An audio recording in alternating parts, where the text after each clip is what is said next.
Banditos, we're back with another build discussion, and today we're highlighting another LMG. So last week we did the blue screen, and today we're going to be doing the Pestilence along with the gear set Umbra. Both of these are getting a buff in Title Update 22, which is Year 6, Season 2, and that is launching next week on the 29th. So to make sure you are ready, we are covering the hottest changes going into that season. Let's do this.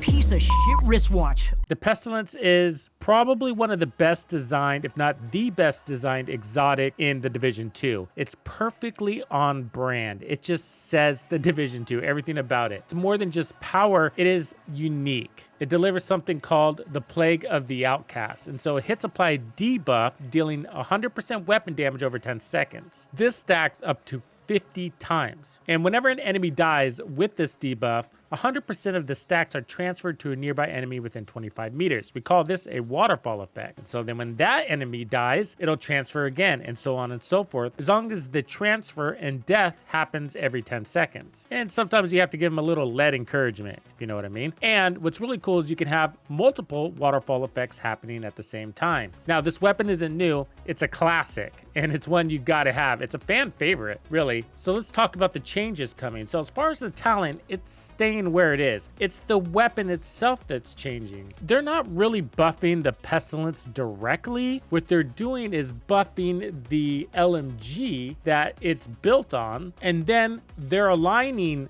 this exotic with its source weapon, and they seem to be doing that to all the weapons. The variant we're looking at is the M249. It's actually getting a nerf. So the gray is TU21, that's where we're at today, and the orange is TU22, that's where we'll be at next week. Right now, the M249 is at 67,697 in level 40 base damage. That's just the base before all the build stuff. And then they're taking that down to 48,289. But if you look here at the base numbers of the Pestilence, which is the white number here in the bracket, it's currently at 47,000 base. So that's actually a buff to the Pestilence because they're aligning it with the M249. So it actually goes up. So it's a nerf to the base weapon, a buff to the exotic weapon. Cool, right? All right.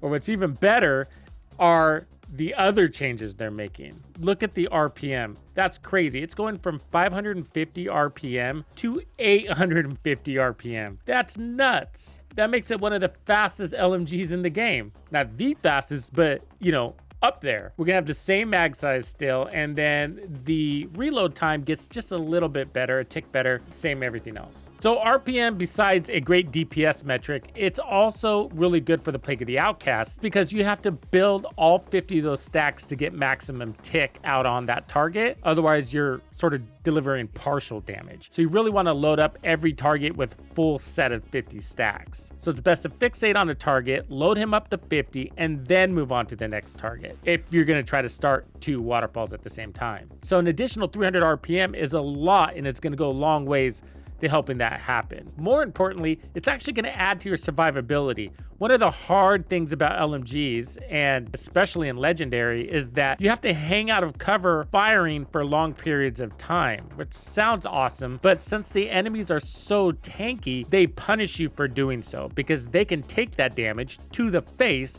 while sending it back to you. And on the other side of that coin, that's also part of what makes the Pestilence really cool. When that happens, you get suppressed, but since you loaded some stacks on that guy, he's still taking damage while you're being suppressed. So for the most part, we've been building the Pestilence sort of the same way for many, many years. And it's all about weapon damage and weapon damage multipliers and amplified damage. But not many builds have been loading into crits. And I wonder, with the way the game is going in Seasons 2.0, if that's still going to be the way. The RPMs are great for building those waterfall stacks, the Plague, but they're also great just for flat out DPS. So I think it also justifies or gives us an excuse to also actually start using this weapon as a DPS weapon as well, not just a Plague debuffer. And if you're going to do that, then crits are a great idea, especially at that RPM. But over the last season, I started transitioning my Pestilence builds from these like mega, go for the hardest, highest 1.7 million tick thing to a more useful build for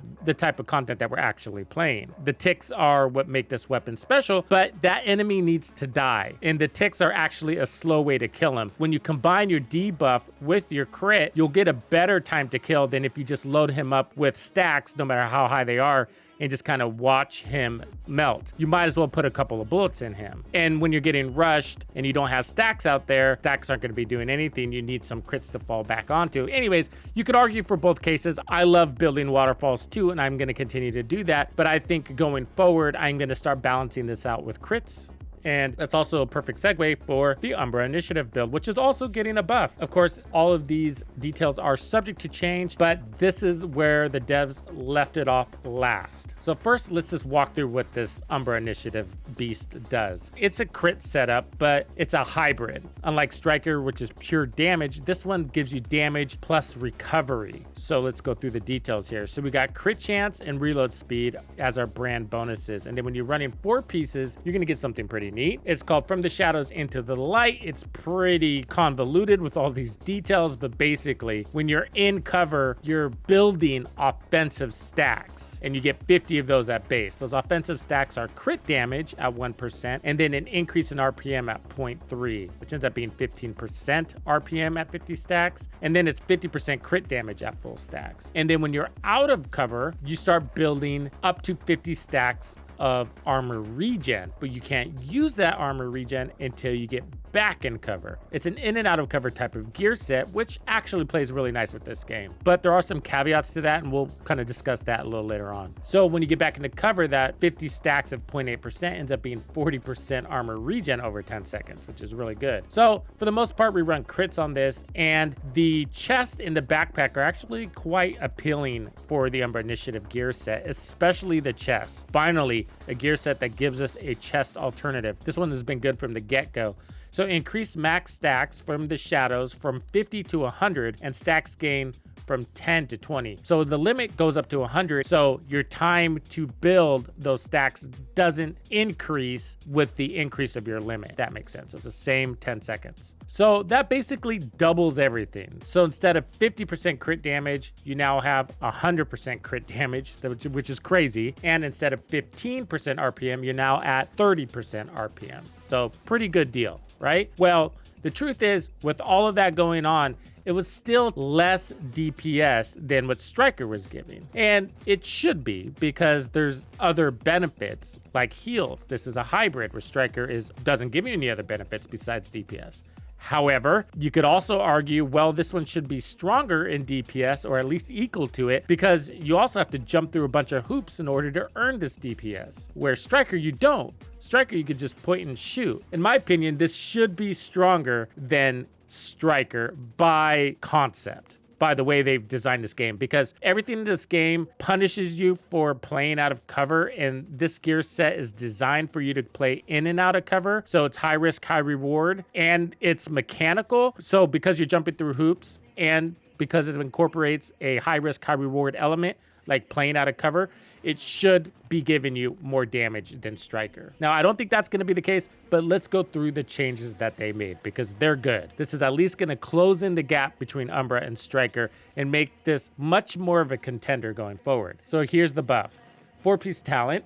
So everything else is going to be the same. So while in cover, gain 10 stacks per second up to 50. That's the same. Each stack will give you 1.2% crit damage. Before it was 1% crit damage. And 0.4% RPM instead of 0.3% RPM, and then everything else is the same. So what that ends up giving us in the end, when you run the chest piece, which I hope you do because it's a good setup, that's 120% crit damage, 40% RPM boost. And that is why I am pairing it up with the Pestilence, because the Pestilence is going to go to 850 RPM, and then it's going to get a 40% RPM boost on top of that. So that means we're going to end up with just shy of 1200 RPM on this. It's going to be 1190 RPM if you run the Pestilence with the Umbra gear set.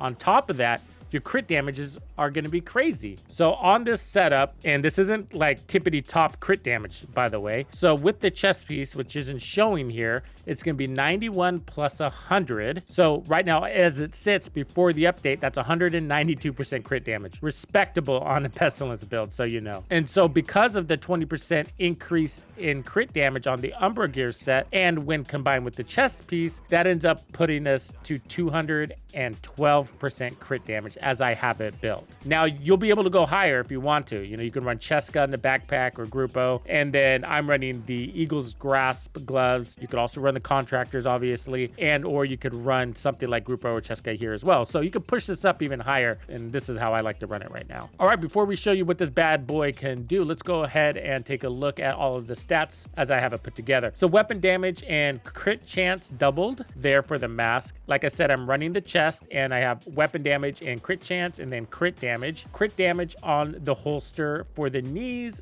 which is the last piece of Umbra. I'm running crit damage there.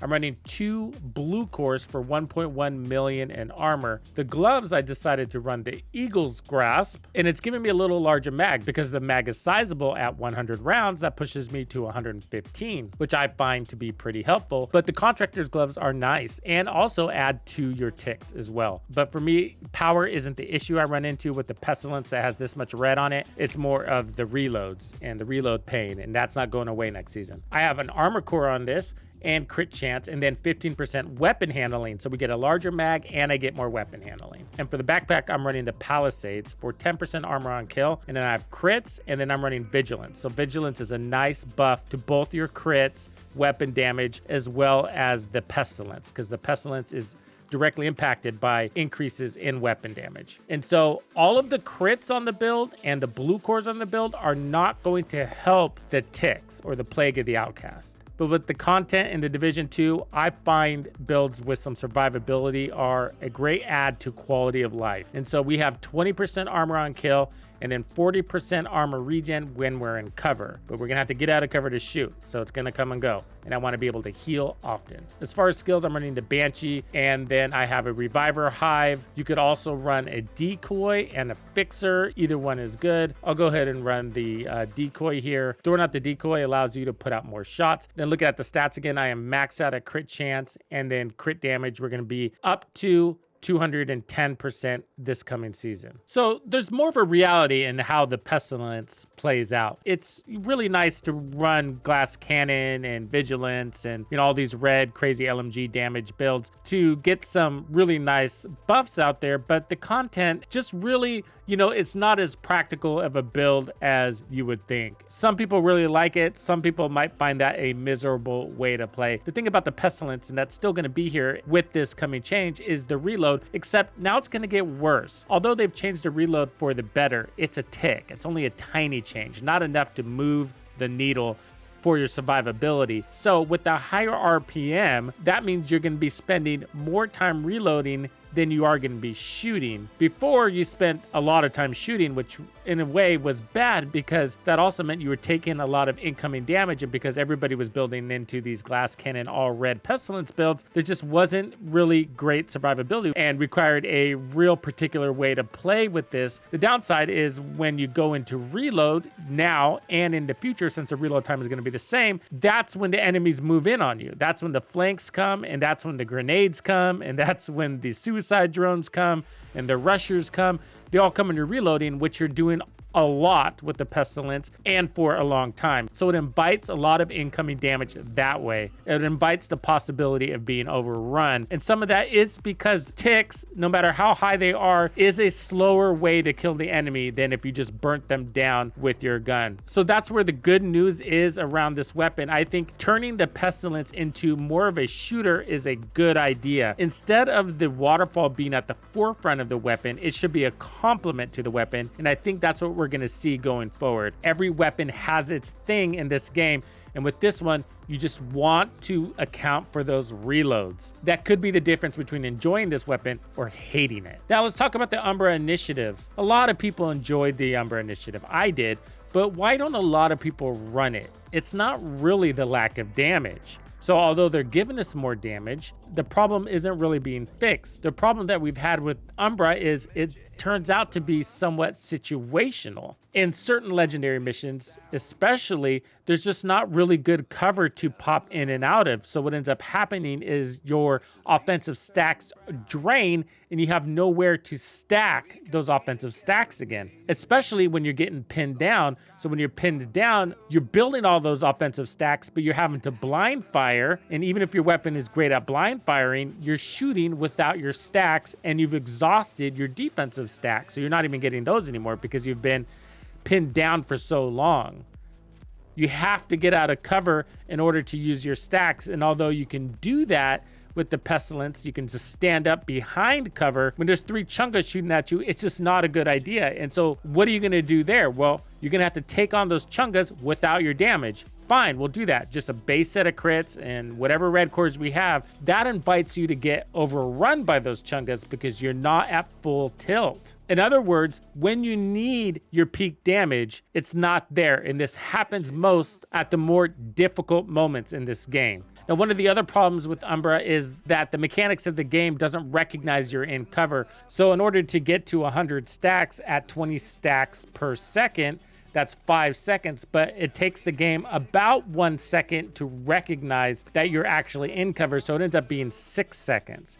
And so I think they should compensate the gear set for that and give us something like 25 stacks per second so that it sort of balances out. These might sound like little things, but in the heat of the moment, these things are the difference between surviving or not. And for us that are more critical about our builds, these are the moments we pay attention to the most because you're pretty much mowing through content, and it's those moments you want your build to step up and do what it was maxed out and invested in to do. Thank you for hanging out with me today. My name is Tuxedo Bandido. That's Tito Bandido. What's crack-a-lackin'? And this was another episode of The Division 2. If you found this video helpful, subscribe, like, and turn on notifications to ensure you don't miss out on the fantastic experiences waiting for you in The Division 2. And if you like builds like this, check out the recommended build video I have here for you. If you have anything you want to see covered, be sure to let me know in the comments below. And thank you to all the channel members and donors who make everything possible. Tux Nation wouldn't be without you. When you buy a game from Ubisoft, enter the creator code Tuxedo Bandido to support the channel. Easy peasy. Now maybe this cheapskate can afford to sign me up for that dating app I've had my eyes on.